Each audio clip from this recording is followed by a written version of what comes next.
Hi everyone, welcome back to another episode of Sim and Chris. Hey! So on today's episode, we're talking about birthing positions. Why are we talking about birthing positions? Well, I am 25 and I am trying to get pregnant. So I obviously had to do my research and basically learn about birthing positions, why we do them, and how they came about. In all this research, I found some really cool stuff. It was super interesting. And obviously the only person who really cared was Me. So, of course, I had to go and look into what she was talking about. I have a little bit of experience on this topic. I have had a kid myself. With that being said, everything that we do say in this episode is based on our own opinions formulated from our own research, and we encourage you to do your own research as well. So the current birthing position that is used, the semi-recumbent position, is where the expectant mothers are in a semi-reclined position with their legs in stirrups. Some of the arguments for this position that we found were that it's supposed to be comfortable, and the position of the legs in the stirrups helps to open up the pelvis to make the birthing of the baby easier. But in the past, it was all about squats.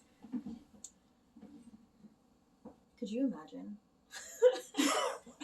Could you imagine having to birth a child in the squatting position for, 45 minutes to 4 hours? I would not be able to do something like that. I mean, I think that I have strong legs, but... But I feel like you have to remember, back in the day, let's get this straight. Back in the days, women were a lot more physically active.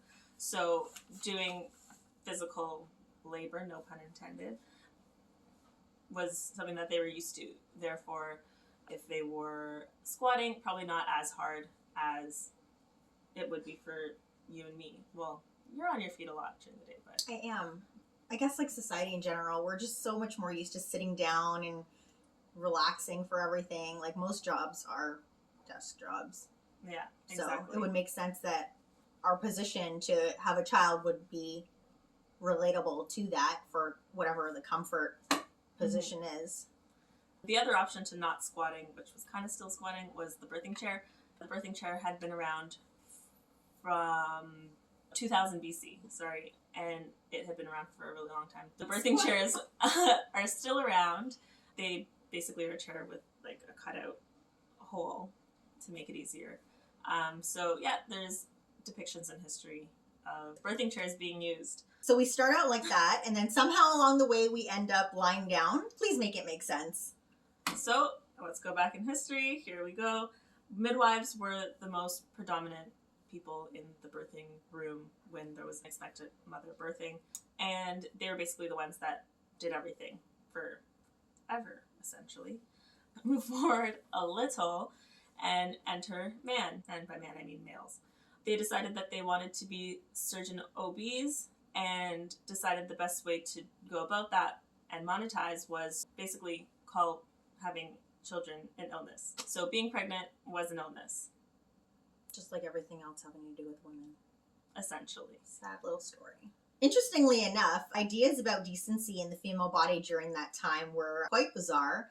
There was this idea that the regular physicians were too good, I guess, or too proper to look at a woman's genitalia. And it was thought that a proper lady would not allow that kind of behavior anyways. So most doctor-patient relationships were done with a curtain covering the area, and the doctor not even looking at the vagina and constantly trying to reassure his patient that he wasn't looking at her vagina. Which, if you could imagine going to a doctor, your gynecologist, for something, be it you're pregnant or whatever other issue, and the guy, I guess at that point it would be a guy, wouldn't even look at it.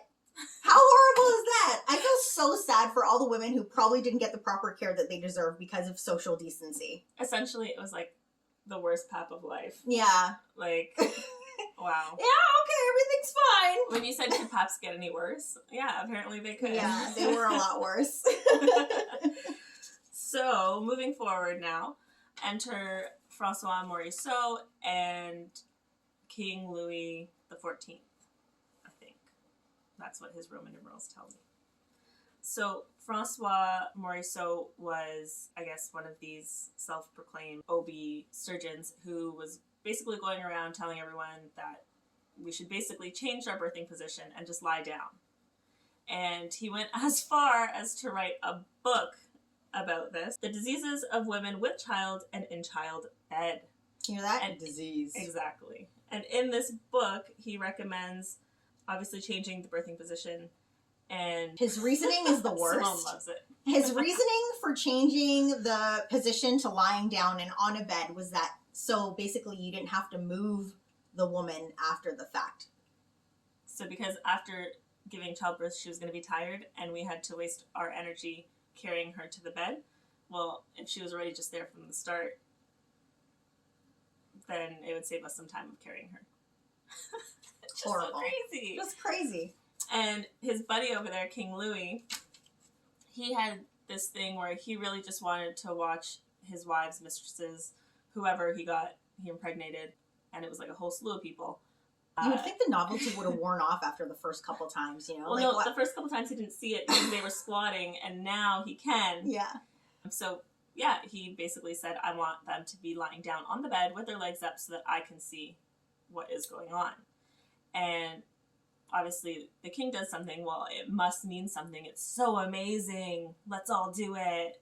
Which is something that we still do now, I guess, with not kings, but I mean celebrities. Yeah.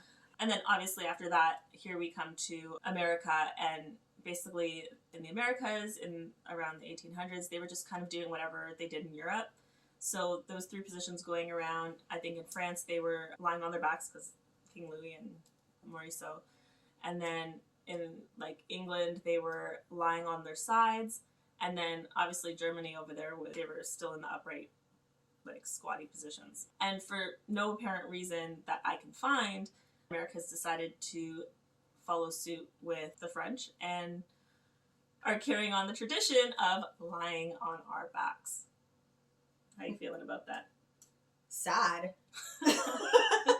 I mean, like, yeah, granted they've like increased the incline a little bit from lying flat to like you're kind of semi like back a little bit, but I mean, it's because you can breathe better. Yeah.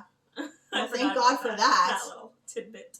The breathing is important. That's a minor improvement after how many hundreds of years? I feel like 400. Yeah, like it's just so funny to me. Starting on our backs is around 400 years ago. So, yeah, and there really is no factual other than it's just easier for the doctors, and at the time it was male too. And we're not male haters. It just sounds like it. In history I am, because I just feel like it's crazy. So after doing all this research and seeing all this stuff, how I'm feeling now is I basically am going with what I originally thought. Like, I'm leaning towards, like, there's the whole comeback in midwifery. Yeah, a slow comeback. And birthing in the position that you feel most comfortable with, not necessarily squatting. Like, maybe you're that person that it's more comfortable for you. Yeah. Like, everyone's different, and it's always the outcome of everything is so different, right? So I think I wouldn't want to be forced into one position. I think I want the option of trying any position I feel in the moment, and whatever works. Well, I think definitely now, like, people, when they go to either, whether it be with their midwife or they go to a hospital, the people are more open to encouraging the mother to do what is most comfortable, as well as what is going to bring that baby out in a healthy way. So it's not so much of, okay, you lie down there and we're gonna work you through this. Like, if you want to squat, you can squat. If you want to sit on a yoga ball, you can sit on a yoga ball. I think, but that's the thing. I think that yes, it's out there, but not everyone knows that, and I think that's the problem. Like, because people don't know it, it almost seems that you're forced into that position because it's the norm. So if people aren't doing research, which a lot of people don't do research, then they just kind of go in with the expectation, oh, my birthing plan is I'm going to get an epidural, I'm going to lie down, because that's the norm. But it's not necessarily, like, obviously it's their own fault for not doing their own research, but just some people just don't that's not who they are, right? Yeah. So I feel like we're also influencing people to, like you're just setting a status quo. yeah, exactly. That's the standard. That's what we're doing. Mm-hmm. And then people are like, okay, well, if that's what works, then that's what I'm doing. Yeah. And some people yeah. don't think about that. Like I can tell you from my own personal experience when I was, when I was pregnant and before I had my daughter, I didn't really have a birth plan. I didn't really think, okay, I want to be in such a position. The only thing that I thought about was I want an epidural. I don't want to feel anything. And I just kept thinking to myself throughout my whole pregnancy, I don't see myself pushing this child out. Like me, Simone, like, no, it just was not something that I could see, envision, wanted, anything. Fast forward to when I did have my daughter, in my experience, I ended up being induced, and I ended up not even having to go through the whole pushing process because of events that occurred while I was in labor. I ended up having a C-section, so I didn't even get to that part of the whole process. There was no option. There was no option at that point. It was like, we're getting this baby out, let's go. So, I mean, yeah, but I mean, there are people out there who either they, like as we said, they're uninformed, don't take any initiative to look into things like this, or they just don't care. They just want their baby. And they trust doctors and they trust healthcare. Well, I think that's part of the thing, but at some point everyone just was like, oh, doctor knows everything. And I'm not saying that doctors don't know everything, so don't do that either. Yeah. Take it with a grain of salt. I just think that we're so quick to be like, okay, well they said, so that's the truth, and we're not going to get a second or third opinion if we still feel kind of off, you know what I mean? So I think it's a problem that people are just like, okay. But there's a lot of doctors that are great and really do know what they're doing, and I feel like this almost and some are really on board with your own personal experience, and they'll encourage you and have a conversation with you about what you want to do, like what's going on, you know what I mean? So there are some good ones out there for sure. Yeah. But I think the takeaway is to just, if everyone would do their own investigating and research. Do some research. Yeah. It doesn't mean that you have to become Dr. Google, but I mean, it's good to at least know what the options are out there so that when you do go to see a health professional, you have something to contribute to a conversation that would otherwise just be one-sided. Mm-hmm.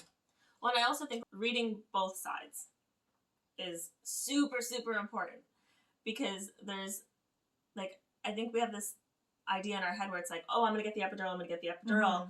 and that's the is all and ends all. And oh, it all hurts, it hurts.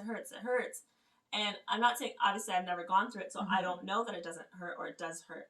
But based on other women who have gone through it, there's the women who are like, okay, I did it this way, I had a natural birth, it was painful, uncomfortable, bearable. And I'm glad I did it this way. And then there's the women who are like, I couldn't take it and I took an epidural. But then you also have to look at the settings that they chose, and you have to look at the positions that they chose, and that's part of, like, look at the whole picture, put it all together, and decide what's best for you. Yeah. Because then you could do research and then only look for the good in one or only look for the good in the other. And I think both of them together makes for a merry birthing experience. Moment. Yeah. Kumbaya. Anywho. Yeah, so I mean, let us know in the comments what you think. If you have any suggestions for future videos, or you just want to comment on what we discussed here today, definitely hit us up there. Let us know your experience. Yeah, exactly. I'll learn a thing or two. All right, thanks for watching. Bye. Bye.